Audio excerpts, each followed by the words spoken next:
तो question number 65, या तुम लोगों के जो भी शीट है उसमें नंबरिंग कुछ और एक बार चेक करना ये कैसे बनेगा। यहां पर आपको निकालना है ए स्क्वायर प्लस बी स्क्वायर की वैल्यू क्या होगी। तो सबसे पहले ए स्क्वायर जो है ना उसको ए इंटू ए लिख लेना, ठीक है। पहला वाला जो ए स्क्वायर उसको ए इंटू ए लिख लेना। अब ए की वैल्यू इधर पे चेक करो, ए की वैल्यू क्या है, ए बी। तो ये वाला जो ए दिख रहा है ना इसकी जगह पे लिखा ए बी इंटू ए।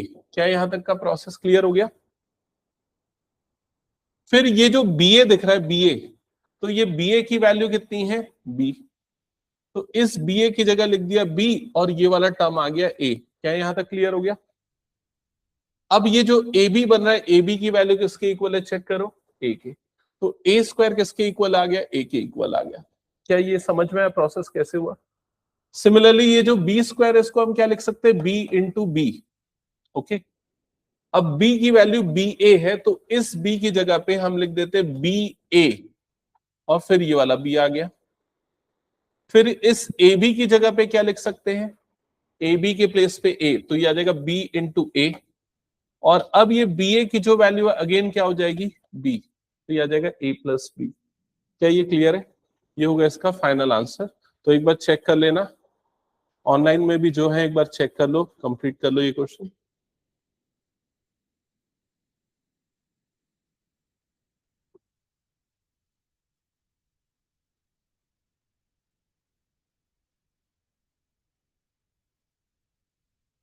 चलो आगे बढ़े नेक्स्ट क्वेश्चन की तरफ। कुछ नोट करना है कर लेना।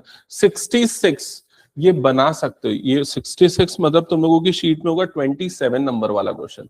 ये बना सकते हो, बनाया हो गया। बाकी लोग चेक करो जल्दी और सॉल्व करो इसको।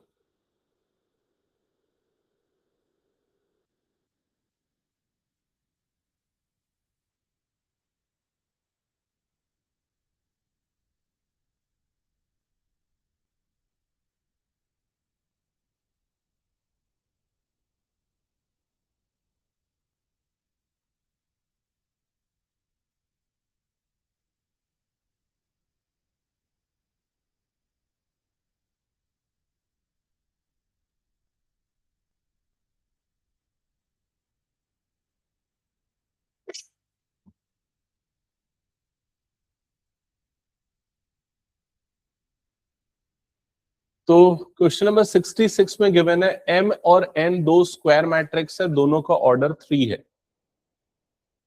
m और n दो स्क्वायर मैट्रिक्स है, दोनों का ऑर्डर 3 है या 3/3 है, ये समझ लो। Such that determinant of m is equals to small m। तो यहां पर जो डिटर्मिनेंट ऑफ m है उसको यहां पर दे रखा है, उसकी वैल्यू स्मॉल m है। यहां तक क्लियर हो गया। m into n, m into n, इन दोनों मैट्रिक्स का प्रोडक्ट m इंटू आई है। यहां तक क्लियर हो गया, ठीक है। अब थोड़ा ये प्रॉपर्टी याद करो और रिकॉल करो इसको किससे मैच कर रहा है। कोई भी मैट्रिक्स को अगर उसके एडजॉइंट से मल्टीप्लाई करते हैं तो क्या मिलता है, डिटर्मिनेंट ऑफ a इंटू आई, यही मिलता है। तो अगर आप ऑब्जर्व करोगे ये वो मैट्रिक्स है और इसको हमने किसी से मल्टीप्लाई किया और हमें क्या मिला, उस मैट्रिक्स का डिटर्मिनेंट इंटू आई मिला। समझ में आ रहा है ये चीज। इसका मतलब ये जो n वाला मैट्रिक्स है एक्चुअल में m का क्या है, एडजॉइंट है। ये हमने प्रॉपर्टी से मैच करके देखा। क्या ये क्लियर हो गया। सो यहां पर इससे हमें ये पता चला कि n इज इक्वल टू क्या है, एडजॉइंट ऑफ m के इक्वल है। डन यहां तक की चीज।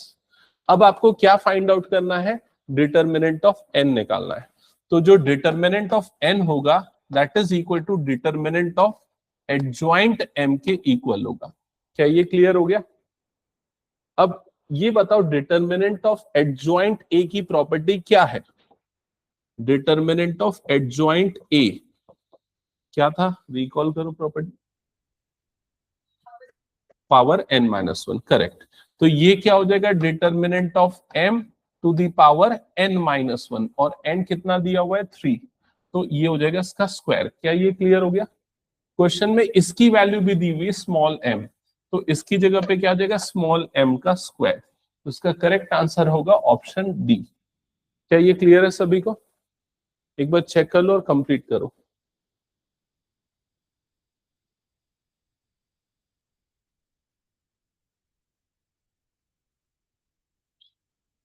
इसके बाद 28 सॉल्व करना।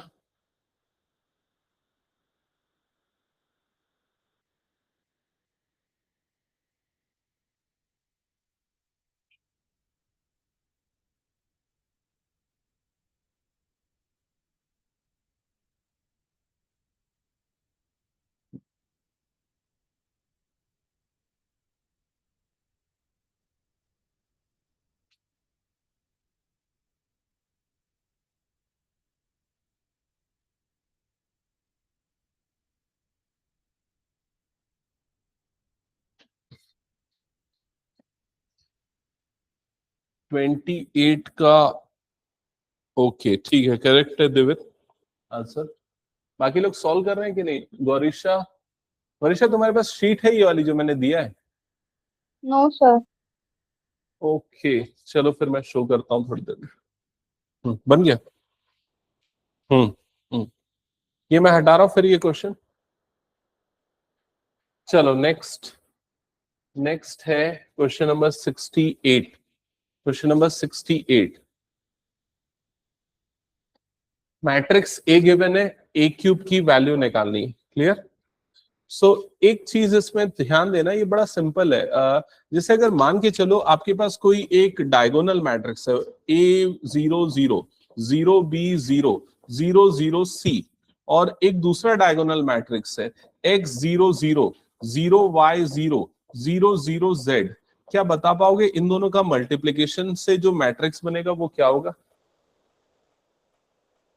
ये फर्स्ट रो फर्स्ट कॉलम मतलब ax, first row second column तो पूरा zero, first row third column पूरा जीरो, मतलब ax 0 0, समझ गए ना? Second row first column zero, second row second column by, और लास्ट वाला भी क्या हो जाएगा? जीरो। वैसे ही 0 0 और ये क्या हो जाएगा? cz। क्या ये समझ में आ गया? तो अगर दो डायगोनल मैट्रिक्स का प्रोडक्ट होता है तो एक्चुअल में उनके डायगोनल एलिमेंट का प्रोडक्ट हो जाता है, बाकी पूरा वो रिजल्टिंग मैट्रिक्स भी एक डायगोनल मैट्रिक्स होगा। बस यही कंसेप्ट है। अगर ए है, अगर आपको ए स्क्वायर निकालना है मतलब आपको इसी मैट्रिक्स को दो बार मल्टीप्लाई करना पड़ेगा। समझ में आया कि नहीं ये चीज? 0 5 0 0 0 5, तो क्या मिलेगा आपको? 5 इंटू यहाँ पर 5 स्क्वायर हो जाएगा, यहाँ 5 स्क्वायर हो जाएगा, यहाँ 5 स्क्वायर आ जाएगा, मतलब ये वैल्यू कितनी आ जाएगी? 25 0 0 0 25 0, और ये क्या आ जाएगा? 0 0 25। क्लियर हुआ? वैसे अगर ए क्यूब निकालना है तो अगेन एक और 5 मल्टीप्लाई हो जाएगा, तो आंसर कितना आ जाएगा? 125 125 125। तो करेक्ट आंसर होगा इसका ऑप्शन बी। क्या ये क्लियर हो गया? इन शॉर्ट हम ये कंक्लूजन निकाल सकते हैं कि अगर कोई डायगोनल मैट्रिक्स है उसका स्क्वायर करना है तो डायगोनल एलिमेंट का स्क्वायर हो जाएगा, क्यूब करना है तो डायगोनल एलिमेंट का क्यूब हो जाएगा, एंड सो ऑन। क्या ये क्लियर हो गया सबको? ठीक है, ये सब शॉर्टकट ट्रिक्स ध्यान में रखना। तो उसका करेक्ट आंसर है option B. Next question solve करो फिर। क्वेश्चन नंबर 70, या आपकी बुक पेज में है 29। सही आंसर क्या होगा बताना।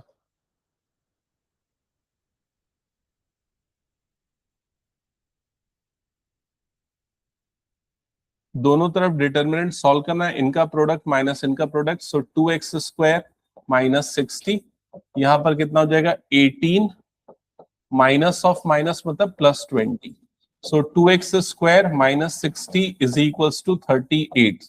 सॉल्व करो और x की वैल्यू क्या आ रही है बताओ। 3 या plus minus 3?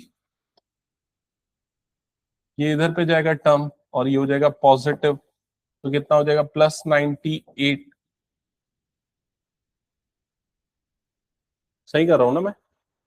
2x square is equal to this, और X square is equal to कितना हो जाएगा? 49। तो एक्स की वैल्यू कितनी आएगी? Plus minus 7। तो करेक्ट आंसर होगा ऑप्शन सी। यही बोल रहे थे क्या?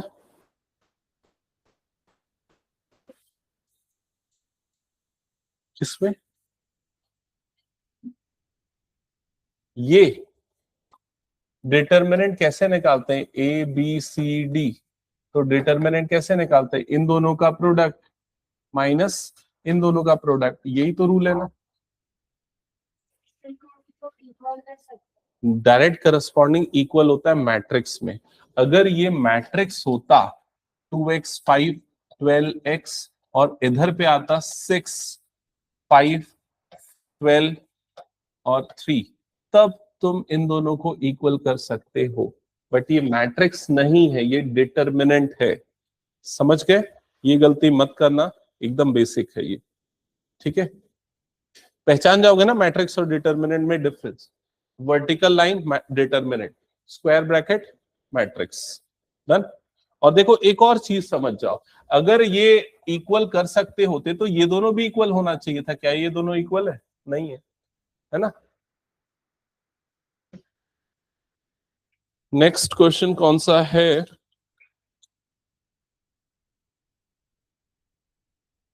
ये वाला क्वेश्चन है 71।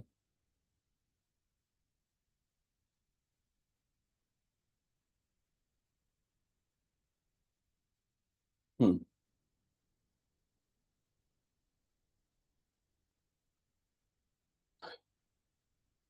तो ए जो है एक डायगोनल मैट्रिक्स है और उसके डायगोनल एलिमेंट आपको दिए हुए हैं, 3x3 का डायगोनल मैट्रिक्स है और उसका डिटरमिनेंट निकालना है।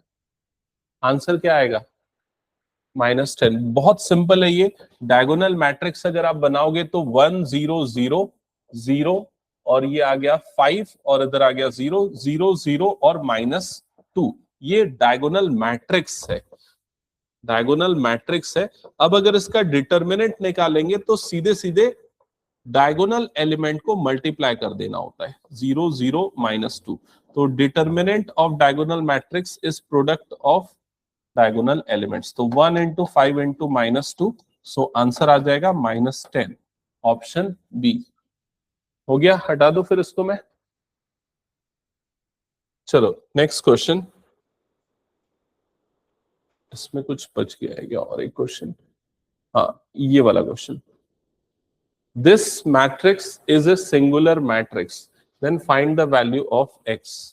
तो सिंगुलर मैट्रिक्स मतलब डिटरमिनेंट क्या होता है? 0। ठीक है, तो दोनों अलग आ रहे हैं। ओके चलो चेक करते हैं। -2 और 3। ठीक है, इसके डिटरमिनेंट को इक्वल्स टू क्या करना है? 0। अब इन दोनों का प्रोडक्ट कर लो तो कितना हो जाएगा? ये 12 प्लस 3x माइनस, इनका प्रोडक्ट कर लो तो -2 into x minus 1 is equal to 0। Solve करो और बताओ क्या आ रहा है फाइनल आंसर। 12 प्लस 3x, ये माइनस माइनस तो प्लस हो जाएगा और 2 इससे मल्टीप्लाई होगा तो क्या हो जाएगा? 2x minus 2 is equal to 0। समझ में आ गया? तो ये हो गया +10 और ये हो गया 5x। 5x plus 10 equal to 0, तो x की वैल्यू आएगी -2, ऑप्शन सी। चेक करो और बताओ कहीं कुछ डाउट तो।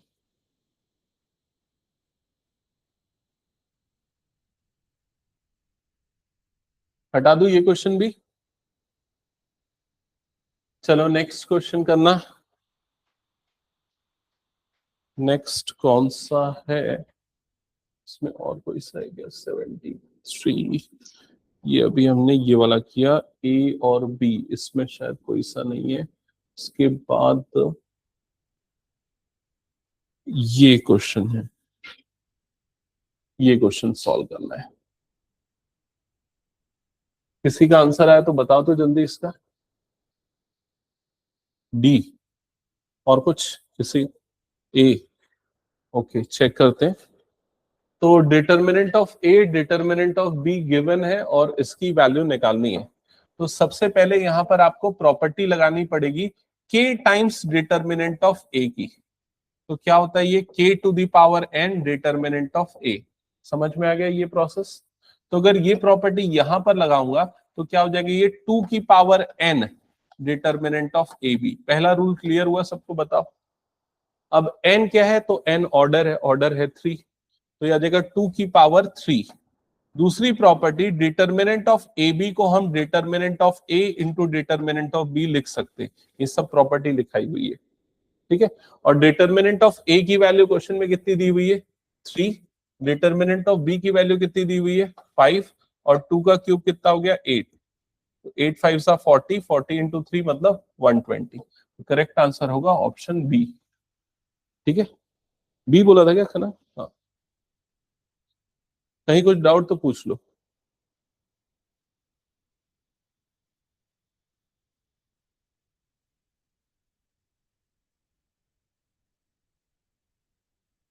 हटा दो ये।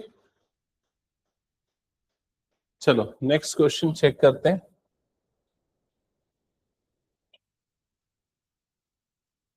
नेक्स्ट क्वेश्चन करना है ये वाला 81।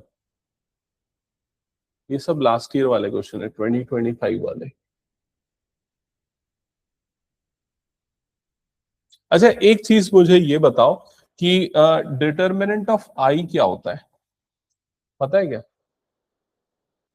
आई मतलब आइडेंटिटी मैट्रिक्स, उसका डिटर्मिनेंट क्या होता है?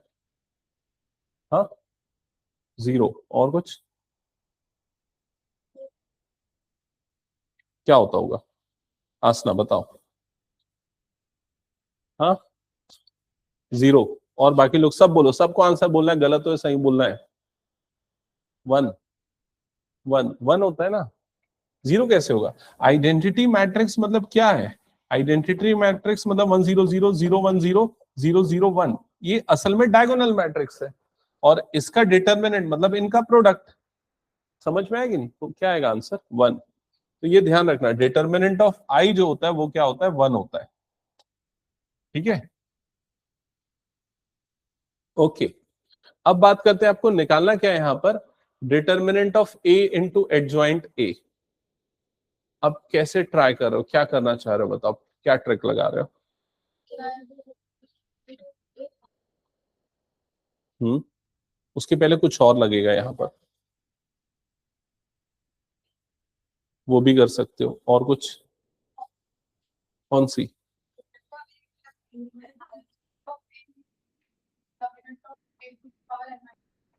ओके, देखो इसको करने का दो तीन तरीका है, एक एक मैं आप लोगों का तरीका बताता हूं। जैसे कुछ लोग ये बोल रहे हैं कि a इंटू एडजॉइंट ए, इसकी वैल्यू होती है डिटर्मिनेंट ऑफ ए इंटू आई, ये बता रहे हो, है ना?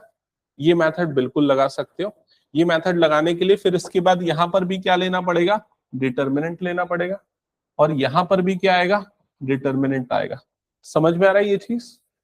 फिर इधर राइट साइड में क्या हो जाएगा ना, ये एक्चुअली देखो यहां कंफ्यूजन होता है। ये डिटर्मिनेंट ऑफ ए जो है ना, ये एक्चुअली ऐसा है, के है, के टाइम्स डिटर्मिनेंट ऑफ आई। के क्यों बोल रहा हूं? क्योंकि एक नंबर हो गया वो। ठीक है, तो ये प्रॉपर्टी से क्या हो जाएगा, के की पावर एन डिटर्मिनेंट ऑफ आई, ऐसा हो जाएगा। समझ में आ रहा है ये चीज? तो के मतलब क्या हो गया, डिटर्मिनेंट ऑफ ए की पावर एन, और एन की वैल्यू कितनी है? 3, और डिटर्मिनेंट ऑफ आई हो जाएगा। और जिससे हम इसको डिटर्मिनेंट ऑफ ए क्यूब लिख सकते हैं, क्योंकि इसकी वैल्यू तो 1 हो जाएगी।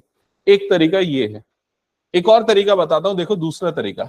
अगर आपको ये निकालना है तो यहां पर ना ये प्रॉपर्टी अप्लाई कर दो, डिटर्मिनेंट ऑफ ए बी। क्या होता है determinant of A B? Determinant of A into determinant of B. ये समझ में आ गया? तो ये दोनों मैट्रिक्स का अलग अलग डिटर्मिनेंट होगा, पहले वाले का और दूसरे वाले का। क्या ये क्लियर है? बताओ जल्दी से। अब यहां पर वो प्रॉपर्टी लगा दो, कौन सी? n-1 वाली। तो डिटर्मिनेंट ऑफ ए, और ये हो जाएगा डिटर्मिनेंट ऑफ ए की पावर n-1, मतलब क्या हो जाएगा? स्क्वायर। ठीक है, और अल्टीमेटली क्या बन जाएगा? डिटर्मिनेंट ऑफ ए का क्यूब। तो चाहे ऐसे करके समझो या ऐसे करके समझो, आंसर क्या आएगा? डिटर्मिनेंट ऑफ ए का क्यूब। अब डिटर्मिनेंट ऑफ ए निकालना पड़ेगा इसको सॉल्व करके। तो किस रो या कॉलम को लेके सॉल्व करना बेस्ट रहेगा? फर्स्ट कॉलम को लेके, क्योंकि फर्स्ट कॉलम में आपको दो जीरोस दिख रहे हैं। तो सिंपली ये वाला एलिमेंट आएगा -1, ये -1 आ गया। फिर इसके रो और कॉलम को हाइड किया, इन दोनों का प्रोडक्ट कितना आ जाएगा? -2, माइनस इन दोनों का प्रोडक्ट कितना आ जाएगा? -3। तो बताओ नंबर क्या आएगा फाइनली? ये हो गया +3, ये हो गया -2, मतलब कि ये 1 बना। और बाहर में क्या है? -1, तो आंसर कितना आ जाएगा? -1। तो ये आएगा -1 का cube. So final answer will be -1, option A. समझ गए ना?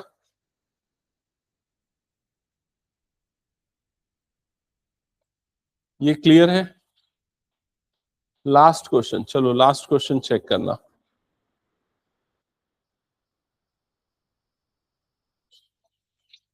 कौन सा क्वेश्चन?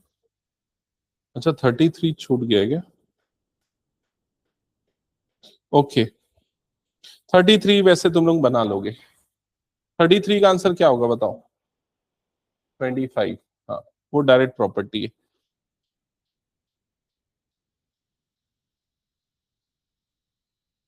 देखो पेपर टफ आएगा इजी आएगा वो देखो ऐसे ही क्वेश्चन से डिसाइड होता है। ये भी 1 मार्क का क्वेश्चन है और वो 33 भी 1 मार्क का क्वेश्चन है, लेकिन वो डायरेक्ट आंसर मिलेगा। लेकिन यहाँ कई सारी चीजें सॉल्व करनी पड़ेगी, ठीक है? तो ये सब चीजें ध्यान रखना। ये नेक्स्ट क्वेश्चन चेक करना, ये 1 मार्क वाला लास्ट क्वेश्चन है डिटर्मिनेंट वाले टॉपिक से, ठीक है? सही आंसर बताओ क्या आएगा? A inverse is equal to 1 by 4b. Then the inverse of 4a is A inverse जो है 1 by 4 है, तो इनवर्स ऑफ 4a क्या होगा?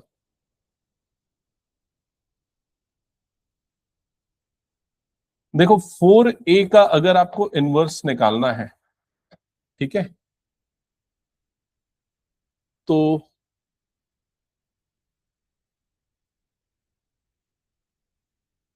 ये हो जाएगा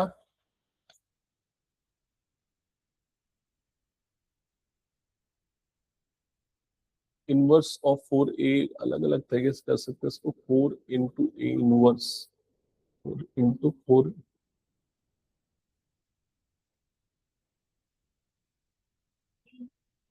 adjoint of 4a upon determinant of 4a, ये हो जाएगा adjoint of 4a into determinant of 4a।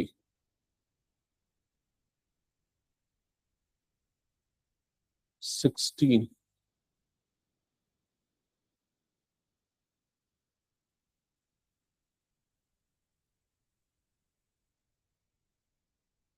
Inverse की वैल्यू गिवन है 4। इसको और दूसरे तरीके से सॉल्व करें तो 4a का जो इनवर्स है, सपोज उसको c ले लेते हैं, so that is equals to i हो जाएगा, ठीक है? c की वैल्यू फाइंड आउट करनी है, ओके? तो c इज इक्वल्स टू हो जाएगा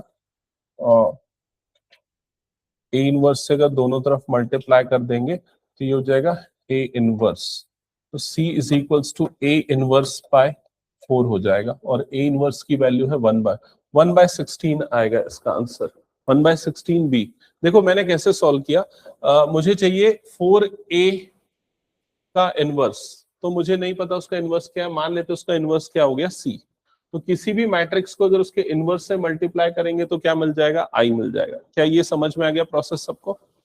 अब इस पूरी इक्वेशन में मैं a इनवर्स का मल्टीप्लाई करता हूं, तो इधर a इनवर्स मल्टीप्लाई होगा तो 4a inverse into a into C, ऐसा ही हो जाएगा।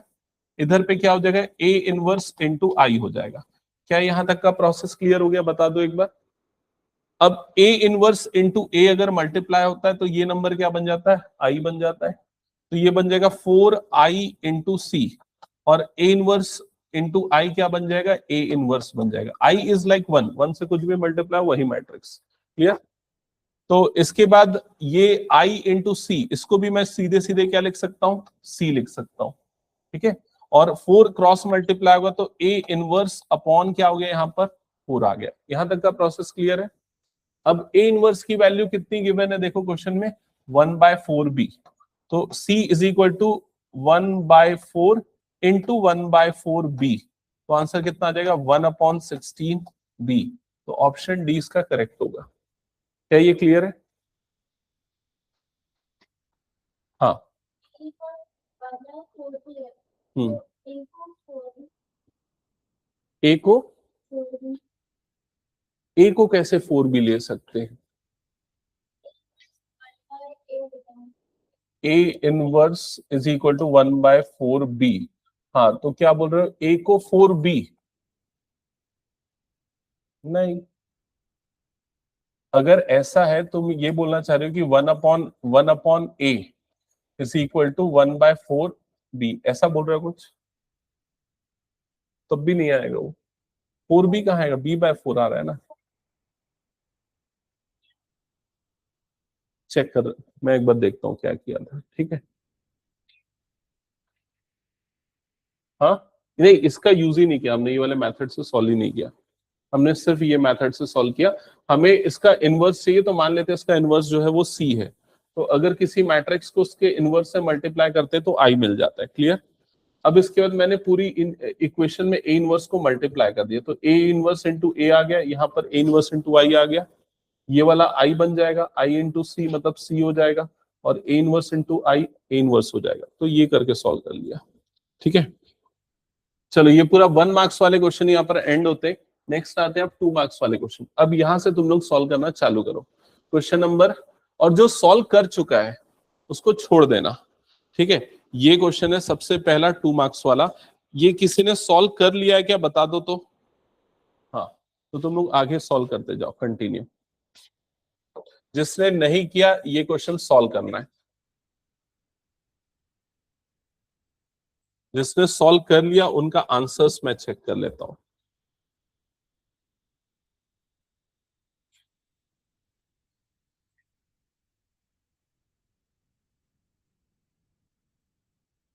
एक मिनट ना,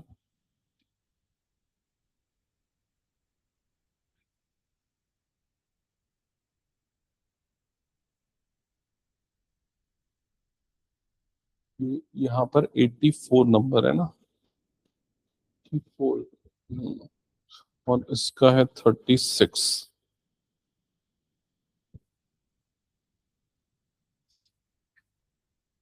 क्या है आंसर? हाँ ठीक है, करेक्ट है, 2592 करेक्ट है। तो इसका आंसर 2592 आएगा। जिसने सॉल्व किया एक बार चेक करो। हाँ ठीक है, करेक्ट। हाँ हाँ बताओ कौन सा है।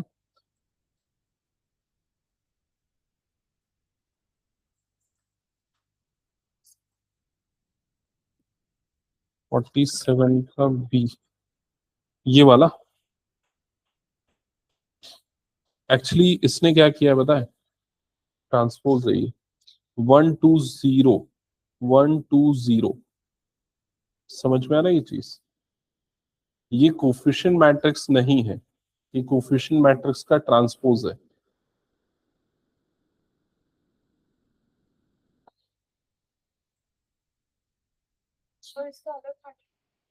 एक्चुअली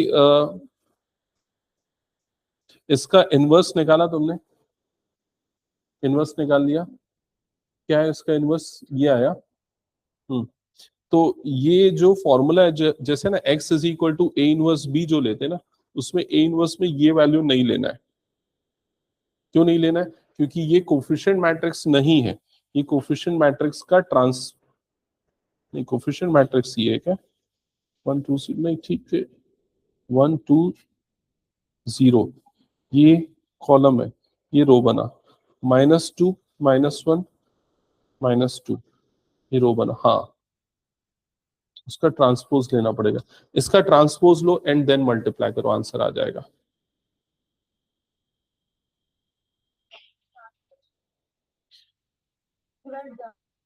ये एडजॉइंट है, एडजॉइंट लेने के लिए जो ट्रांसपोज किया वो है। एक मिनट मैं समझा रहा हूँ, सुनो, कॉपी दिखाओ, इसको रखो यहाँ पर। ठीक है, पेन निकालो। अगर इसको तुम सॉल्व करोगे तो पहले ये कोफिशिएंट ये जो क्वेश्चन में मैट्रिक्स गिवन है वो है, लेकिन जो कोफिशिएंट मैट्रिक्स है, मान लो मैं उसको नाम देता हूँ सी, तो कोफिशिएंट मैट्रिक्स क्या है बताओ मुझे। कोफिशिएंट मैट्रिक्स क्या है, row wise, 1 -2 0, second row -1 -1, correct, third row +1। Clear? अब क्या तुमने इसी का इनवर्स निकाला है, तुमने किसका इनवर्स निकाला है, तुमने इसका इनवर्स निकाला है, लेकिन तुमको अगर ये फॉर्मूले में पुट करना है तो इसका इनवर्स पुट करना पड़ेगा। ठीक है, अब ये दोनों में कोई रिलेशन है क्या, चेक करो।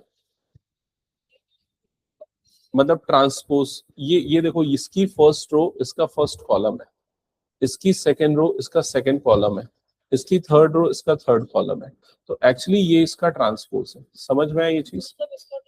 अब सुनो एक मिनट, अब अगर तुमको, हाँ ये भी सही बोल रहा हूँ, अगर आपको सी इनवर्स निकालना है, ठीक है, तो सी इनवर्स निकालने के लिए ना आप क्या करो, इसका ट्रांसपोज ले लो, ए ट्रांसपोज के इक्वल हो जाएगा, सीधी सीधा ए इनवर्स के ट्रांसपोज के इक्वल हो जाएगा। क्लियर हुआ ये? ठीक है, तो या फिर ये समझ लो कि इसके ट्रांसपोज लेने की जरूरत नहीं, सीधा उसको वो पुट कर दो। ठीक है,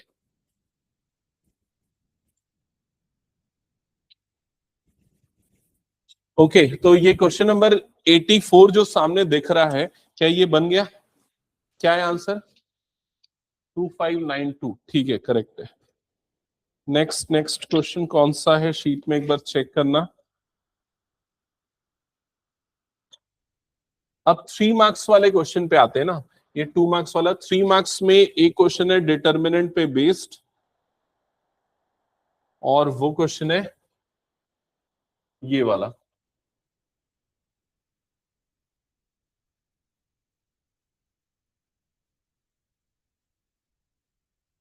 तो ये क्लास 10th के लेवल वाला क्वेश्चन है, अच्छे से पढ़ो। क्या लिखा हुआ है? दो इक्वेशंस गिवन है, represent the equation of two lines which the ants are moving on a ground using matrix method, find the point of common to the path of ants. मतलब यहां पर आपको दो लाइंस का पॉइंट ऑफ इंटरसेक्शन निकालना है, और point of intersection मतलब एक्स और वाई की वैल्यू निकालना है। तो कुछ नहीं, दोनों इक्वेशन को मैट्रिक्स मेथड से सॉल्व करो, एक्स और वाई निकाल लो, दैट्स इट। आया किसी का आंसर? 11 और -14, 11 और -1 चेक करते हैं। अगर 11 डालूंगा तो ये नंबर कितना हो जाएगा? 22। -1 डालूंगा तो ये क्या होगा? -5 -1। क्या ये 0 आ रहा है? नहीं, कुछ गलती है। 3 और 3 डालूंगा तो 3 2 सा कितना हो जाएगा? 6। -1 डालूंगा तो -5 -1, ठीक है, मतलब ये करेक्ट है। इसमें भी डालता हूँ, 3 डालूंगा तो 9, -1 पुट करूंगा तो -2 -7, हाँ करेक्ट है। 3 और -1 करेक्ट होगा आंसर। ठीक है, तो एक बार कैलकुलेशन चेक करना। 2x plus 5y is equal to 1 first equation, 3x plus 2y is equal to 7 second equation. ये किसी को समझाना है कैसे बनेगा? ये सबसे बन जाता है ना ये वाला। कंप्लीट कर लेना इसको। तो मैट्रिक्स ए कोफिशिएंट मैट्रिक्स होगा जिसके एलिमेंट 2 5 3 2 होंगे। मैट्रिक्स एक्स जो होगा ये कॉलम मैट्रिक्स होगा, एक्स और वाई इसके एलिमेंट होंगे। मैट्रिक्स बी जो होगा ये 1 और 7 होगा। ठीक है, वैभवी एक बार चेक करो, एडजॉइंट ए क्या निकाला बताओ जल्दी।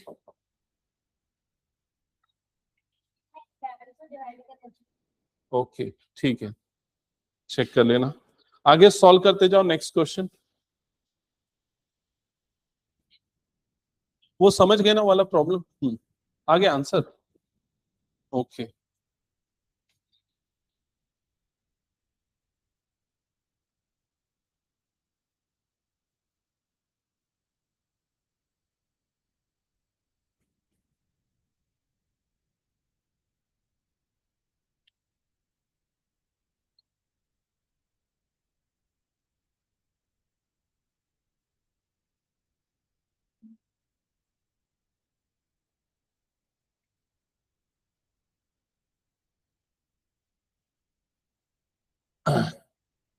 आरुषि देखो, वहां पर ना ये वाली प्रॉपर्टी लग रही है, जैसे पहले तुमने क्या किया, ट्रांसपोज लिया फिर इनवर्स निकाला है ना, और that is equal to inverse का होल ट्रांसपोज, वो उसको अप्लाई करके सॉल्व हो रहा है।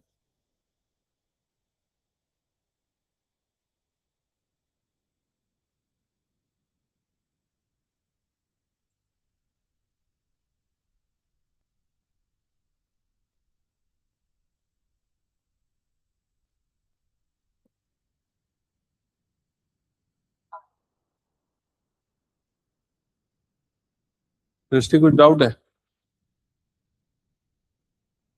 इसका डिटर्मिनेंट आएगा 4 -15 मतलब -11। हाँ, एडजॉइंट आएगा 2 -5 -3 और 2। डिटर्मिनेंट आएगा -11। और कहीं कुछ डाउट? हो गया, ये वाला बन गया। अच्छा,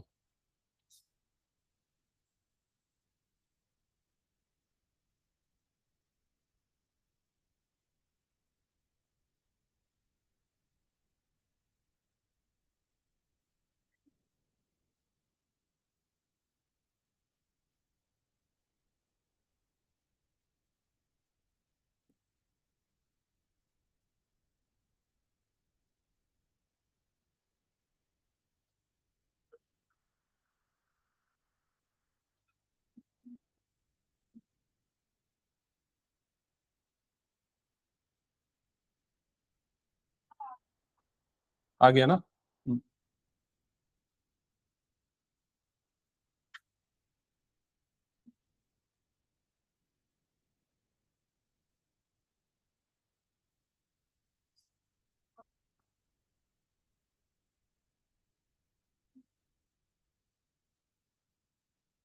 किसी को चेक करना तो कर लो इसका सॉल्यूशन।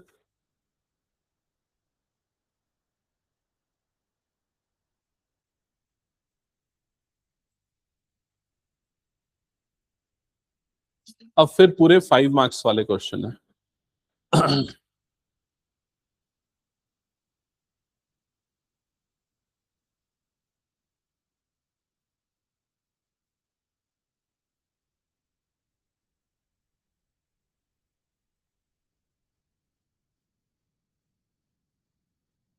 ये हटा रहा हूं ना फिर पूरा मैं।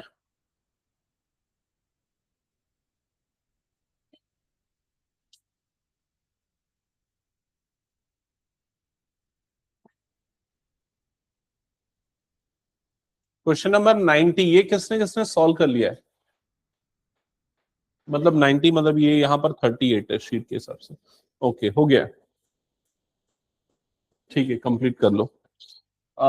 आंसर अगर चेक करना है तो मैं आंसर इसका बता रहा हूं, नोट कर लेना। इसका आंसर आएगा रो वाइज मैं बता रहा हूं।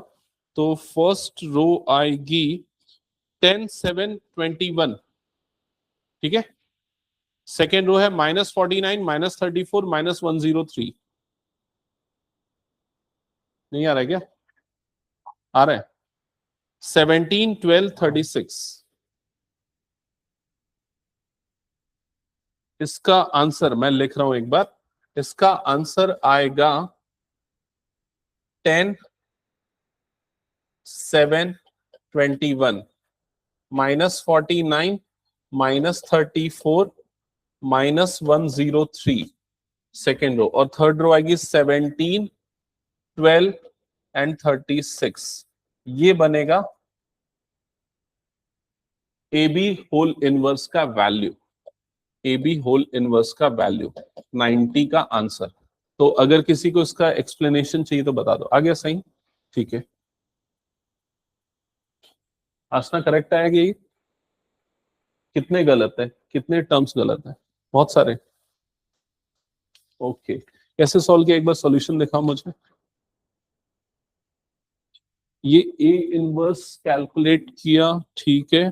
फिर उसके बाद ए बी, ये देखो यहाँ प्रॉपर्टी गलत है। A B whole inverse reversal law, B inverse पहले आता है, ए इनवर्स बाद में आता है। समझ में आया?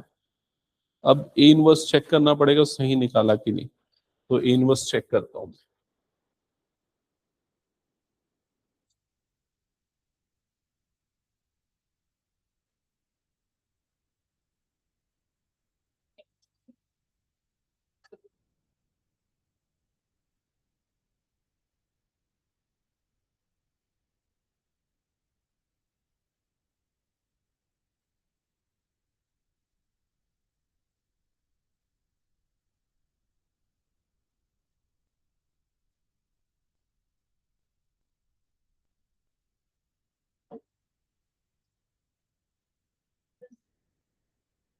ओके चेक करो देखो। सबसे पहले ए बी होल इनवर्स अगर निकालना है तो formula reversal law, B inverse into A inverse लगेगा। बी इनवर्स ऑलरेडी क्वेश्चन में गिवन है। अब ए इनवर्स क्या आएगा वो मैं यहां पर लिख देता हूं। ए इनवर्स वाला जो मैट्रिक्स आएगा वो 3 2 6 1 1 2 और 2 2 5, ये आएगा ए इनवर्स वाला मैट्रिक्स। चेक करो ए इनवर्स सही आया कि गलत आया।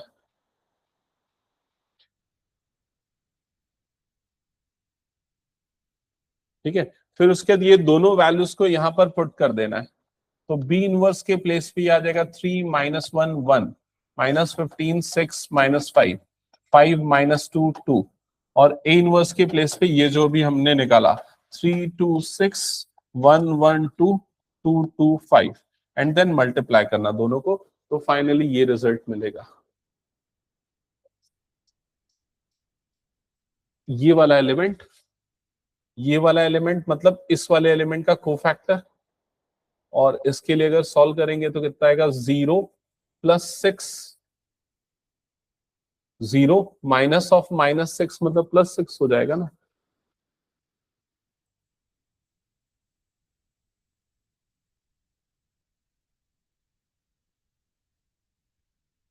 तो 38 का ए आई थिंक हो गया सबका ना, चेक कर लेना एक बार।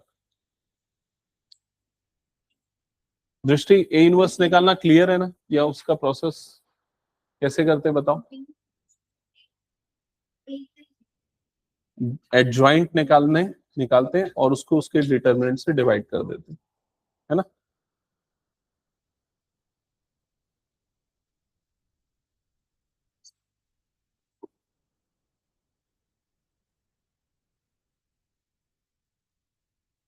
नाइन्टी का बी जो है, मतलब 38 का बी, ये क्वेश्चन एक बार चेक कर लेना क्या ये एनसीईआरटी में भी तो नहीं था, क्योंकि हमने एनसीईआरटी का तो पूरा कर लिया है स्टेप का क्वेश्चन, रिपीटेड तो नहीं, एक बार देख लेना बस, अगर नहीं है तो इसको सॉल्व कर लो।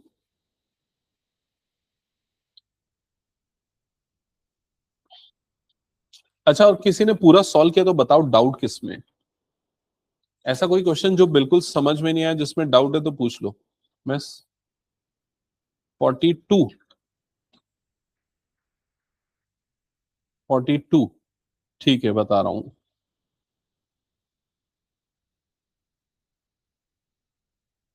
39 का बी, हाँ ये एक अच्छा क्वेश्चन है। अच्छा ये क्वेश्चन ये बताओ सबसे बन जाएगा ना, कैलकुलेशन बस नहीं करना, मेरे ख्याल से बना लोगे, सबने प्रैक्टिस किया है, तो इसको अभी मैं स्किप कर देता हूं और सीधे उन क्वेश्चंस पे आते हैं जो थोड़े से डिफिकल्ट लगते हैं। जैसे कि ये 39 का बी, ये वाला पोर्शन जो है, ये एक्चुअल में मैट्राइसिस के अंदर आना चाहिए, बट ठीक है दोनों मिक्स होके आ सकता है, मैट्राइसिस और डिटरमिनेंट। ठीक है, कैसे करना है, एफ ऑफ अल्फा की वैल्यू गिवन है और वो आपको प्रूफ करना है। तो यहां पर सबसे पहले हम एफ ऑफ माइनस बीटा की वैल्यू कैलकुलेट करते हैं। अब ये कैलकुलेट करने के लिए सिंपली क्या करना है, जहां जहां अल्फा दिख रहा है उसकी जगह पे क्या पुट कर दो, माइनस बीटा पुट कर दो। तो ये वाला नंबर हो जाएगा, ये वाला टर्म हो जाएगा कॉस माइनस बीटा, ये हो जाएगा माइनस साइन माइनस बीटा, ये हो जाएगा 0, देन साइन माइनस बीटा, इधर पे आ जाएगा कॉस माइनस बीटा एंड ये हो जाएगा 0, लास्ट आएगा 0 0 एंड 1। यहां तक क्लियर हो गया।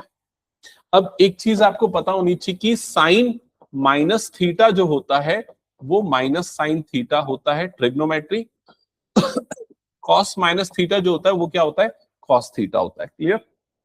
तो यहां पर एफ ऑफ माइनस बीटा की जब हम वैल्यू निकालेंगे तो ये डायरेक्टली कॉस बीटा बनेगा और ये क्या बन जाएगा, माइनस बाहर आएगा और माइनस क्या हो जाएगा, प्लस, तो ये वाला टर्म हो जाएगा साइन बीटा। समझ में है ना सबको। और लास्ट वाला टर्म तो 0 है, ठीक है वो वैसे ही रहेगा। ये वाला टर्म क्या हो जाएगा, माइनस साइन बीटा, और ये वाला टर्म हो जाएगा कॉस बीटा, और ये हो गया 0 और आखिरी वाला तो 0 0 1। यहां तक का प्रोसेस क्लियर हो गया। अब जो प्रूफ करना है उसके लिए हम एलएचएस वाले पार्ट को नोट डाउन करेंगे। तो एलएचएस है F of alpha into F of minus beta, और इसमें वैल्यूज पुट कर देंगे। तो एफ ऑफ अल्फा के प्लेस पे, एफ ऑफ अल्फा के प्लेस पे जो क्वेश्चन में गिवन है वही आएगा, cos alpha minus sine alpha 0, sign alpha cos alpha 0 0 0 1। फिर एफ ऑफ माइनस बीटा जो अभी हमने निकाला, cos beta sine beta 0, then ये आएगा माइनस साइन बीटा, ये आएगा कॉस बीटा 0 0 0 1। यहां तक क्लियर हो गया सबको, सिंपली ये वैल्यू निकाला पुट किया, आसना क्लियर है यहां तक। ओके, अब इसके बाद क्या करेंगे, मल्टीप्लीकेशन। तो फर्स्ट रो मल्टीप्लाई होगा फर्स्ट कॉलम से। बताओ फर्स्ट टर्म क्या बनेगी जब ये पूरा मल्टीप्लाई होगा इस पूरे से, तो cos alpha cos beta, cos alpha cos beta plus sign alpha sine beta, ठीक है, और फिर ये इससे मल्टीप्लाई होगा तो वो तो 0 हो गया। समझ गए ना ये। फिर फर्स्ट रो मल्टीप्लाई होगी किससे, सेकंड कॉलम से। First row multiplied by second column, second column मतलब कि ये। अब देखो टर्म्स क्या बनेगी, cos alpha sine beta, cos alpha sine beta तो ये इससे मल्टीप्लाई होगा minus sine alpha cos beta, ठीक है, और ये 0 × 0 मतलब वो तो 0 हो जाएगा। अब फर्स्ट रो मल्टीप्लाई होगी थर्ड कॉलम से, मतलब कि इससे, तो 0 0 और 0, मतलब ये क्या आ जाएगा 0। यहां तक का प्रोसेस क्लियर हो गया, ठीक है।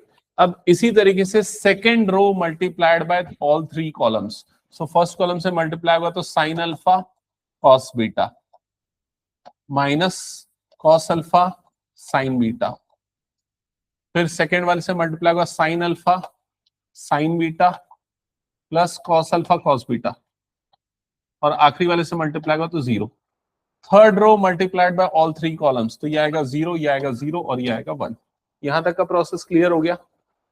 अब आपको सिर्फ और सिर्फ आइडेंटिटी याद रखनी है, तो ये यहां पर देखो कौन सा फॉर्मूला लगेगा, cos A cos B plus sign A sine B, sign A sine B, cos A cos B plus sign A sine B. अब प्रॉब्लम क्या है, सीबीएसई और की एनसीईआरटी की किताब में ना एक्स और वाई के टर्म्स में देता है, जो बड़ा कंफ्यूजिंग हो जाता है, ठीक है।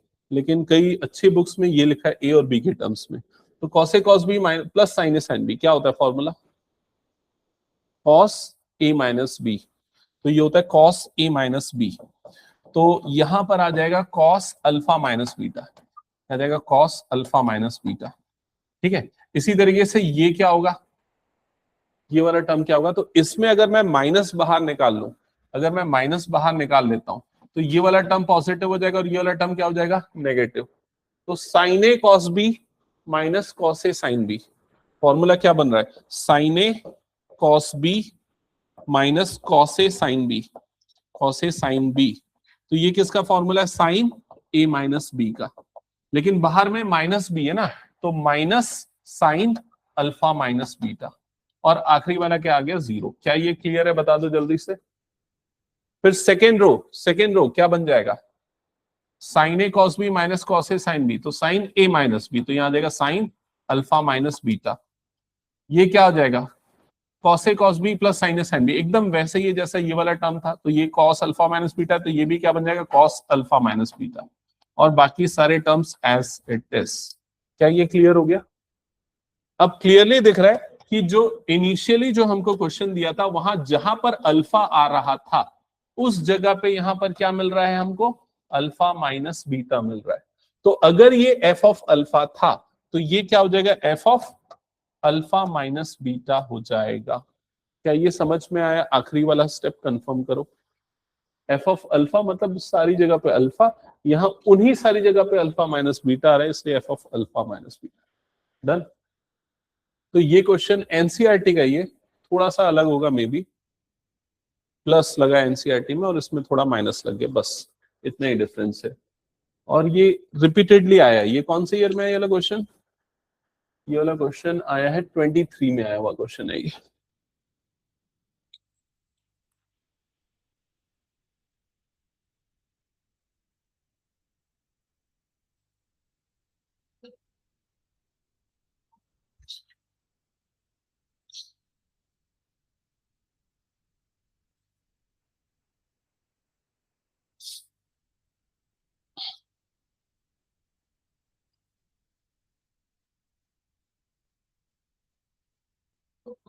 कौन सा क्वेश्चन,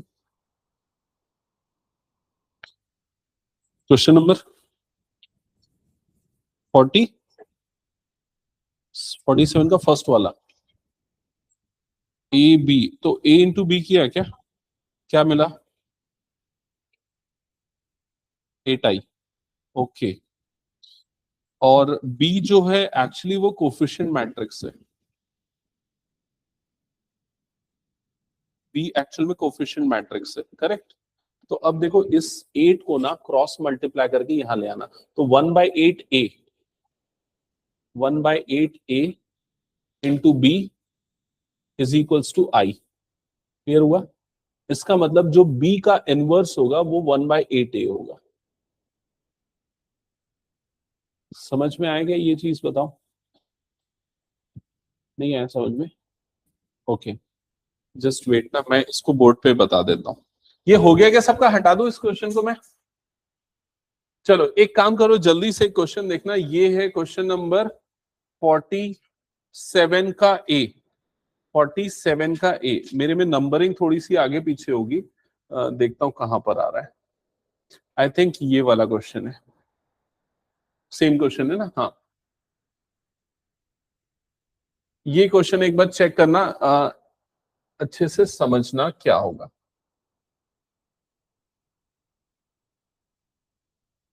इस क्वेश्चन में मैट्रिक्स ए दिया है, मैट्रिक्स बी दिया है, find A B find out करने बोल रहा है। तो सबसे पहला काम हम यही करते हैं कि ए बी फाइंड आउट कर लेते हैं, ए बी क्या आएगा। तो उसके लिए मैट्रिक्स ए हमने लिख लिया -4 4 4, इधर पे लिख लिया -7 1 3, ये लिख लिया 5 -3 -1, ठीक है। और यहां पर आ गया 1 -1 1, ये आ गया 1 -2 -2, ये आ गया 2 1 3, ठीक है। अब ए बी मल्टीप्लाई कर लेते हैं दोनों मैट्रिक्स को, तो इधर पे ध्यान से देखना, फर्स्ट रो फर्स्ट कॉलम, तो क्या बनेगा -4 +4 +8, तो ये आ जाएगा 8। मैं सीधे आंसर लिख दूं क्या? तुम लोगों को तो पता है मल्टीप्लाई करना, तो उसका आंसर जो आएगा ना, ये आएगा 800 और ये आएगा 008। यहां तक क्लियर हुआ सभी को? मल्टीप्लाई करके देख लेना, यही आएगा रिजल्ट। तो इसको हम क्या लिख सकते हैं, 8 अगर कॉमन निकालूंगा तो अल्टीमेटली ये 100 010 001 बनेगा। इसका मतलब ये 8i के इक्वल हो जाएगा। क्या ये वाली चीज समझ में आई? बताओ जल्दी। इससे आपको ये पता चला ए और बी का जो प्रोडक्ट है वो 8 टाइम्स i आ रहा है। ये क्लियर हो गया सबको? अब अगर मान लो मैं 8 को क्रॉस मल्टीप्लाई करके इधर डाल देता हूं, तो 1/8 इंटू ए इंटू बी, तो इसकी वैल्यू कितनी हो जाएगी? i। क्या ये समझ में है? बताओ सभी को जल्दी। अब ये एक मैट्रिक्स है और ये दूसरा मैट्रिक्स है, इन दोनों मैट्रिक्स का प्रोडक्ट क्या मिल रहा है? आई, मतलब आइडेंटिटी मैट्रिक्स है। तो अगर कोई भी दो मैट्रिक्स को मल्टीप्लाई करने पे आपको आइडेंटिटी मैट्रिक्स मिलता है, मतलब पहला वाला दूसरे का इनवर्स होगा या दूसरा वाला पहले का इनवर्स होगा, यही मतलब होता है उसका। इसका मतलब बी का इनवर्स ये होगा। समझ में आया सबको ये चीज? बी का इनवर्स ये होगा। मैं बी का क्यों बोल रहा हूं? क्योंकि बी वाले मैट्रिक्स को ऑब्जर्व करो और ये इक्वेशन को देखो, क्योंकि ये भी इसी क्वेश्चन का पार्ट है। इस क्वेश्चन में आगे आपको इस इक्वेशन को भी सॉल्व करना है। तो अगर आप इस क्वेश्चन में इक्वेशन के कोफिशिएंट्स को देखोगे तो क्या है? 1 -1 1, देखो मैट्रिक्स बी की फर्स्ट रो, 1 -2 -2 मैट्रिक्स बी की सेकेंड रो, और ये मैट्रिक्स बी की थर्ड रो। क्या ये क्लियर हो गया? अगर आपको इस इक्वेशन को सॉल्व करना होता है तो फॉर्मूला क्या लगाते हो आप? x is equal to A inverse into B, यही लगाते हो फॉर्मूला। अब ए इनवर्स एक्चुअल में कोफिशिएंट मैट्रिक्स का इनवर्स होता है, लेकिन यहां पर कोफिशिएंट मैट्रिक्स को हमने किससे डिनोट किया है? बी से। तो ये थोड़ा सा बदल जाएगा, यहां पर मैं इसको ऐसे लिख देता हूं, बी इनवर्स इंटू सी लिख देता हूं। समझ गए ना क्वेश्चन के अकॉर्डिंग? तो x is equal to B inverse निकालना पड़ेगा, और यहां पर बी इनवर्स के लिए हमने ये चीज देखी कि ये पूरा का पूरा एक्सप्रेशन क्या बनेगा? बी इनवर्स बन जाएगा। समझ में? क्योंकि इसको मल्टीप्लाई करने पे हमको क्या मिल रहा है? आई मिल रहा है। तो इसका जो इनवर्स होगा, बी इनवर्स की जो वैल्यू होगी वो 1/8 ए के इक्वल आएगी। डन। और B inverse is equal to 1/8, और ए क्या है? तो ए वाला मैट्रिक्स ऑलरेडी आपको क्वेश्चन में दिया हुआ है, ये पूरा का पूरा ए वाला मैट्रिक्स हो जाएगा। मतलब ये आ जाएगा -4 4 4, और ये आ जाएगा -7 1 3, आ जाएगा 5 -3 एंड -1। क्या यहां तक की चीजें क्लियर हुई?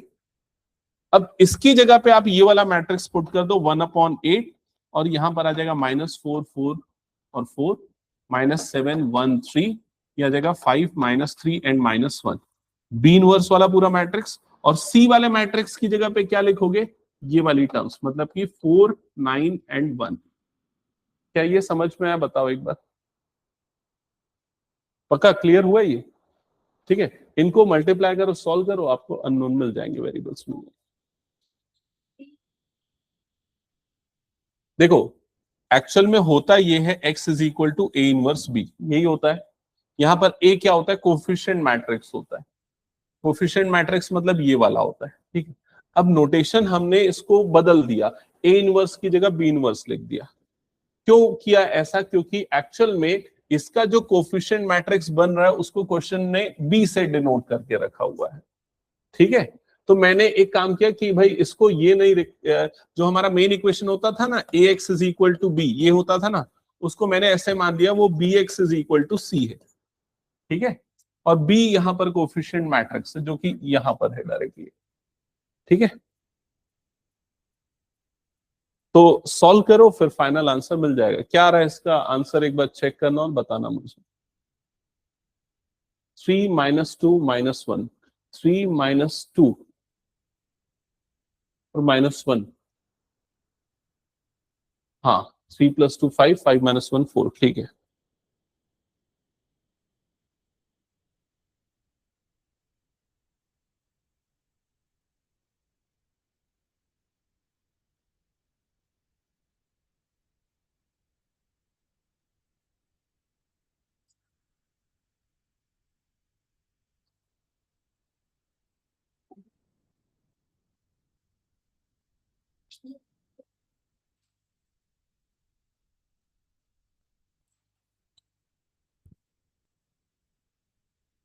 और कौन से क्वेश्चन में डाउट है एक बार चेक करना और बताना मुझे।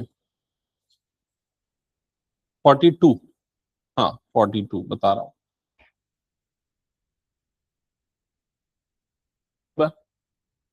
नोट करना है तो कर लो।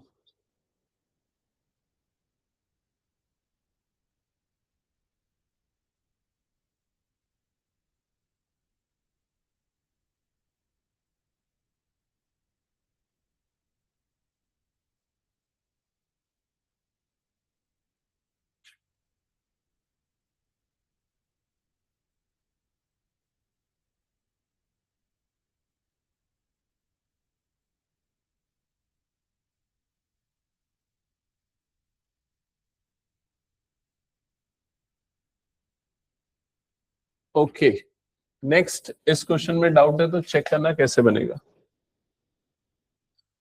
यहां पर आपको मैट्रिक्स ए गिवन है और आपको प्रूफ करना है कि ए ट्रांसपोज और ए इनवर्स का प्रोडक्ट ये आएगा, ठीक है।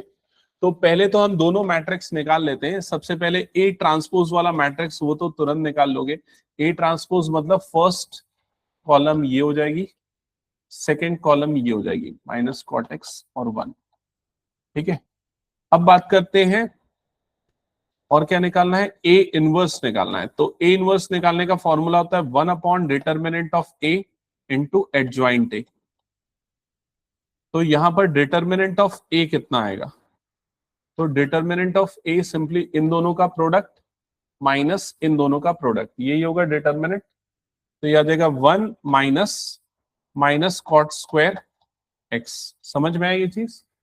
सो ये हो जाएगा 1 माइनस माइनस क्या हो जाएगा प्लस कॉट स्क्वायर एक्स। समझ में आई ये चीज। 1 plus cot square theta class 10th, sec की कोसेक, कोसेक। तो ये क्या होता है कोसेक स्क्वायर थीटा। तो डिटर्मिनेंट ऑफ ए की वैल्यू मिल गई कोसेक स्क्वायर थीटा, ठीक है। या फिर हाँ यही रहने देते कोसेक स्क्वायर थीटा, ठीक है। अब हम निकाल लेते हैं एडजॉइंट ए। तो एडजॉइंट ए निकालने का शॉर्टकट लगाओ क्योंकि 2/2 वाला है। तो एडजॉइंट ए वाला मैट्रिक्स क्या आएगा, तो ये दोनों एक्सचेंज हो जाएंगे तो ठीक है, कोई फर्क नहीं पड़ेगा, ये भी 1 ये भी 1, ठीक है डन। इन दोनों का साइन चेंज हो जाएगा तो ये हो जाएगा माइनस कॉट एक्स और ये हो जाएगा प्लस कॉट एक्स। यहां तक की चीजें क्लियर हो गई।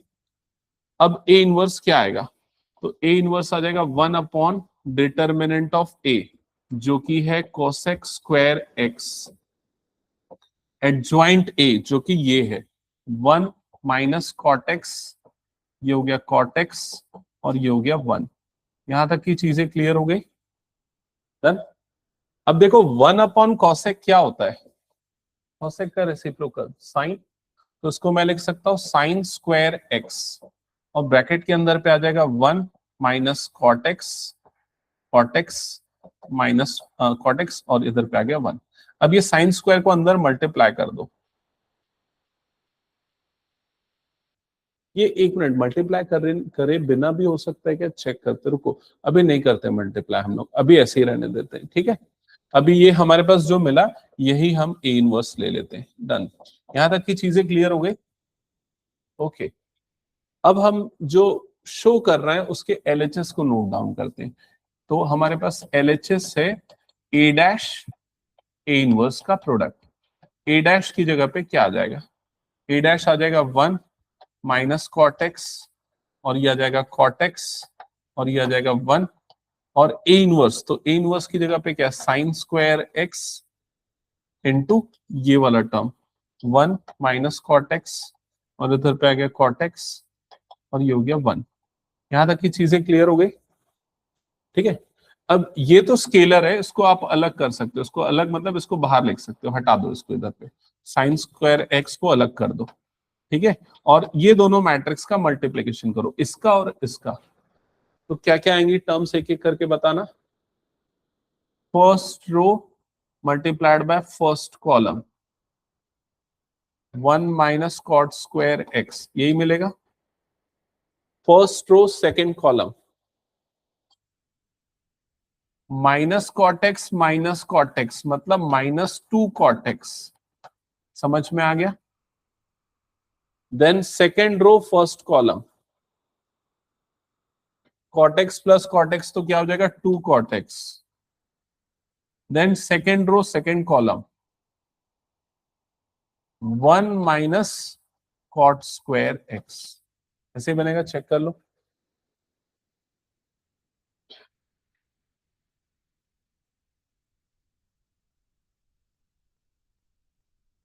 हाँ बताओ भाई भाभी, कहाँ प्रॉब्लम, ये वाला, ये मल्टीप्लाई होगा इससे, तो cot into cot, cot square और माइनस, तो माइनस कॉट स्क्वायर एक्स हुआ, ये मल्टीप्लाई हुआ इससे तो +1 हुआ, तो उसको मैंने अरेंज करके लिख दिया, 1 को पहले माइनस कॉट स्क्वायर एक्स को बाद में। आया यहां तक समझ में। अब इसके बाद क्या करना है, आगे फर्दर सिंप्लीफिकेशन के लिए यहां पर कॉट की जगह साइन बाय कॉस वाला, कॉस बाय साइन वाला एक्सप्रेशन लिख दो, ठीक है। अब इसके बाद खाली ट्रिग्नोमेट्री बचा और कुछ नहीं बचा है। अब देखो ये वाला टर्म हो गया साइन स्क्वायर एक्स बाहर में, ठीक है, और इसको मैं थोड़ा डायरेक्ट सॉल्व करता हूं, इधर रफ वर्क पे देखना। ये 1 माइनस कॉट स्क्वायर एक्स है ना, तो 1 माइनस कॉट को क्या लिख सकता हूं, कॉस अपॉन साइन, ऐसा हो जाएगा, स्क्वायर है तो स्क्वायर आ जाएगा। एलसीएम लूंगा तो इधर पे क्या आ जाएगा, नीचे में साइन स्क्वायर एक्स, और इधर पे क्या बचेगा, sign square x minus cos square x. समझ में आई ये चीज। तो अल्टीमेटली ये वाला क्या बन जाएगा, ये बन जाएगा sign square x minus cos square x, और डिवाइडेड बाय क्या हो जाएगा, साइन स्क्वायर एक्स। क्या ये समझ में आ गया। ये वाला जो टर्म है, ये टर्म भी वही बनेगा, sign square x minus cos square x divided by क्या हो जाएगा, साइन स्क्वायर एक्स, ठीक है। और ये वाला जो टर्म है ये क्या बन जाएगा, -2, ये हो जाएगा cos x upon sine x, ठीक है। ये वाला टर्म क्या हो जाएगा, 2 cos x upon sine x. यहां तक समझ में आएगा पूरा, बताओ, ठीक है। अब ये साइन स्क्वायर एक्स को अंदर ले जाके मल्टीप्लाई करते हैं, ये मल्टीप्लाई हुआ इससे, जब इससे मल्टीप्लाई हुआ तो क्या होगा बताओ, ये कट जाएगा, तो क्या बचेगा यहां पर ब्रैकेट में आपके पास, ब्रैकेट में cos 2x बनेगा क्या, cos 2x नहीं बनेगा, माइनस cos 2x बनेगा मेरे ख्याल से। क्या प्रूफ करना है, माइनस cos 2x, हाँ माइनस cos 2x बनेगा। क्यों माइनस cos 2x बनेगा, क्योंकि देखो यहां पर बचा है sine square minus cos square, लेकिन cos का डबल एंगल फॉर्मूला क्या होता है, cos 2 थीटा का फॉर्मूला होता है cos square theta minus sine square theta, ये होता है फॉर्मूला। लेकिन आपके पास उल्टा आ रहा है, sine square minus cos square आ रहा है, आना क्या चाहिए, cos square minus sine square. तो उसके लिए पहले हम क्या करेंगे, माइनस को बाहर निकालेंगे, जिससे ये कॉस स्क्वायर एक्स पॉजिटिव हो जाएगा, साइन स्क्वायर एक्स क्या हो जाएगा, नेगेटिव हो जाएगा। समझ में आया, जिसको फाइनली आप फिर क्या लिख दोगे, cos 2x लिख दोगे। वही काम, एग्जैक्टली वही काम यहां पर भी होगा, ये वाला और ये वाला कट जाएगा, और वाला माइनस cos 2x बनेगा। समझ में आया ये चीज। यहां पर क्या होगा, यहां पर क्या होगा, ये वाला जब साइन स्क्वायर इससे मल्टीप्लाई होगा तो ये -2, ये वाला -2 cos x by sine x, और ये मल्टीप्लाई हो रहा है इंटू साइन स्क्वायर एक्स, तो ऊपर का एक साइन और नीचे का एक साइन कट जाएगा। अब जो टर्म बची वो क्या बची, 2 sin x cos x sin 2x, तो ये माइनस sin 2x बन गया, और वैसे ये वाला टर्म क्या बन जाएगा, प्लस sin 2x बन जाएगा। समझ में आ रहा है ये चीज? तो अरेंज करना, फाइनली जो प्रूफ करना है वो हो जाएगा।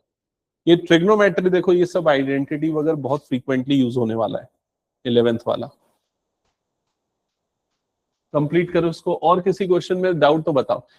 अच्छा, एक दिन का और टाइम दूं क्या? प्रैक्टिस करके आओगे और अगली क्लास में पूछोगे डाउट? टेस्ट को आगे शिफ्ट कर दूं क्या फिर मैं? ठीक है, टेस्ट में तो सैटरडे को परसों लेने वाला था, कहेगा तो मैं ट्यूसडे को फिर टेस्ट ले लेता हूं। ठीक है, तो तुम लोग प्रैक्टिस करो और इसको अच्छे से सॉल्व करो। प्रैक्टिस टेस्ट चाहिए तो मैं संडे को ना एक ऑनलाइन लिंक भेज दूंगा, उसमें एमसीक्यू टेस्ट रहेगा। तो अगर आपको सेल्फ इवेल्युएशन करना है तो करके देख लेना उसमें, मैट्रिसेस और डिटर्मिनेंट्स का। ठीक है, क्योंकि तुम लोगों ने प्रैक्टिस नहीं की है पूरी, ये मैं देख लिया। कुछ लोगों ने किया है लेकिन कुछ लोगों ने पूरा नहीं किया है, तो उसके पूरे क्वेश्चन ट्राई करो। जैसे एक एग्जांपल के लिए बता दो, 44 का बी देखो, 44 का बी ये किसी ने सॉल्व किया क्या? 44 का बी किया है सॉल्व? तो find the product of these two, क्या तुमने वो प्रोडक्ट निकाला?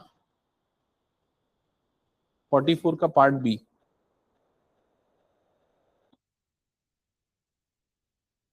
क्या आया प्रोडक्ट? 67i। इसका मतलब समझे कौन से टाइप का क्वेश्चन है ये? वो जो 8i वाला आ रहा था ना, ये उसी टाइप का क्वेश्चन है। तो 67 को क्रॉस मल्टीप्लाई करके अपॉन में ले जाना, इनवर्स निकालना। तो ये क्वेश्चन मेक श्योर प्रैक्टिस करना है। मैं बता देता हूं, जिसमें तुम लोग गलत कर सकते हो वो क्वेश्चन मैं टिक करवा देता हूं। ठीक है, जैसे ये 44 का बी, इसमें गलती हो सकती है, ये मेक श्योर करना ही करना है। और बता रहा हूं कौन सा, 45 बिल्कुल करना है, क्योंकि देखो 45 में जो मैट्रिक्स दिया है, नहीं 45 बन जाएगा, 45 में गलती नहीं आएगी, 45 डायरेक्ट हो जाएगा, उसमें इशू नहीं है। 47 का ए, 47 ये हमने कर लिया ना शायद, 47 का ए कर लिया।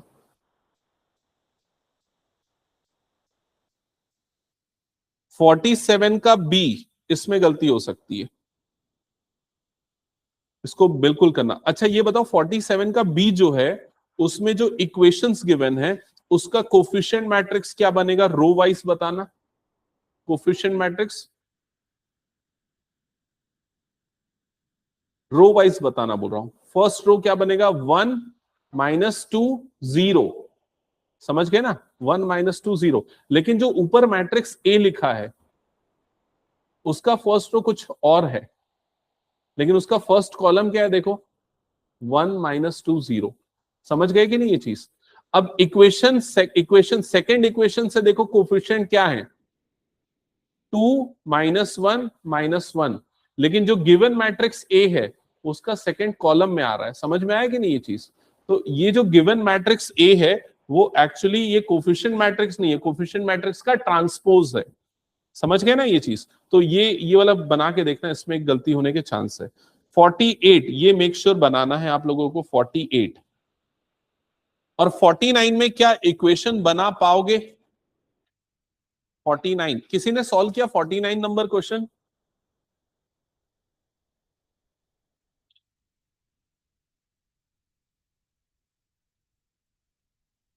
ये किसी ने सॉल्व किया क्या? आंसर गलत आ रहा है लग रहा है। ठीक है, एक बार मुझे चेक कराना, अगली क्लास में पूरा बना के लाना, जिसमें भी डाउट होगा एक एक आंसर मैं चेक करूंगा। ठीक है, 49 का मैं बता दूंगा आंसर, एक बार दोबारा से ट्राई कर लेना। इसमें इक्वेशन कैसे बनेगी? On a particular day total number of furniture pieces produced is 45, तो x + y + z 45, ऐसे सिंपल लीनियर इक्वेशन बनाना है, ट्राई करना। ये बनाना जरूरी है, 50 बनाना जरूरी है, 51 कंपल्सरी है, 50, 51, 52, 53, ये चारों क्वेश्चन तो कंपल्सरीली बनाना है, ये वर्ड प्रॉब्लम्स है। ठीक है, तो आगे के क्वेश्चंस में ये इंपॉर्टेंट है। और कोई सब बच गया क्या? बस बाकी ठीक है। तो सैटरडे एक दिन और क्लास रहेगी, फिर ट्यूसडे को टेस्ट लेंगे।